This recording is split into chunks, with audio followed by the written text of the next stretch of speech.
सभी भक्तजनों को जय श्री कृष्ण। श्री सुखदेव जी कहते हैं, राजा नृग ने इस प्रकार कहकर भगवान की परिक्रमा की और अपने मुकुट से उनके चरणों का स्पर्श करके प्रणाम किया। फिर उनसे आज्ञा लेकर सबके देखते देखते वे श्रेष्ठ विमान पर सवार हो गए। राजा नरक के चले जाने पर ब्राह्मणों के परम प्रेमी धर्म के आधार देव की नंदन भगवान श्री कृष्ण ने क्षत्रियों को शिक्षा देने के लिए वहां उपस्थित अपने कुटुंब के लोगों से कहा, जो लोग अग्नि के समान तेजस्वी हैं वे भी ब्राह्मणों का थोड़े से थोड़ा धन हड़प कर नहीं पचा सकते। फिर जो अभिमानवश झूठ मूठ अपने को लोगों का स्वामी समझते हैं वे राजा तो क्या पचा सकते हैं। मैं हलाहल विष को विष नहीं मानता, क्योंकि उसकी चिकित्सा होती है।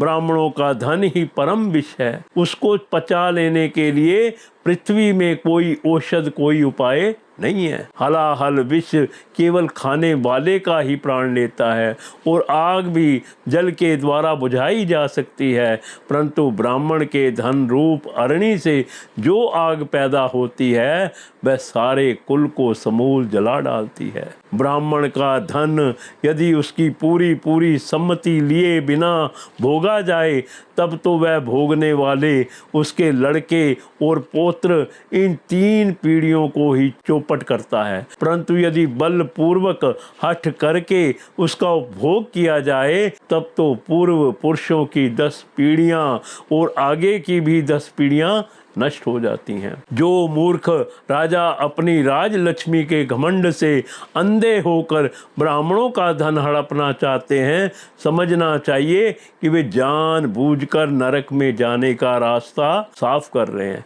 वे देखते नहीं कि उन्हें अधः पतन के कैसे गहरे गड्ढे में गिरना पड़ेगा। जिन उदार हृदय और बहुकुटुंबी ब्राह्मणों की वृत्ति छीन ली जाती है, उनके रोने पर उनके आंसू की बूंदों से धरती के जितने धूली कण भीगते हैं, उतने वर्षों तक ब्राह्मण के तत्व को छीनने वाले उस उच्छृंखल राजा और उसके वंशजों को कुंभी पाक नरक में दुख भोगना पड़ता है। जो मनुष्य अपनी या दूसरों की दी हुई ब्राह्मणों की वृत्ति उनकी जीविका के साधन छीन लेते हैं, वे 60,000 वर्ष तक विष्ठा के कीड़े होते हैं। इसलिए ब्राह्मणों का धन कभी भूल से भी मेरे कोष में ना आए, क्योंकि उसे छीनने की बात तो अलग रही, वे इस जन्म में अल्पायु शत्रुओं से पराजित और राज्य भ्रष्ट हो जाते हैं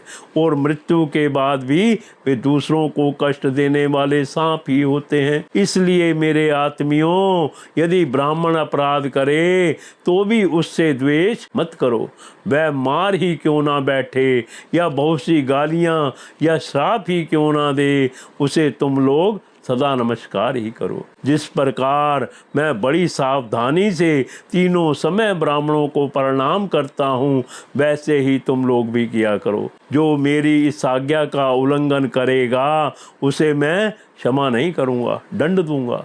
यदि ब्राह्मण के धन का अपहरण हो जाए तो वह अपहत धन उस अपहरण करने वाले को अनजान में उसके द्वारा यह अपराध हुआ हो तो भी अधः पतन के गड्ढे में डाल देता है। जैसे ब्राह्मण की गाय ने अनजाने में उस लेने वाले राजा नरक को नरक में डाल दिया था। परीक्षित, समस्त लोकों को पवित्र करने वाले भगवान श्री कृष्ण द्वारका वासियों को इस प्रकार उपदेश देकर अपने महल में चले गए।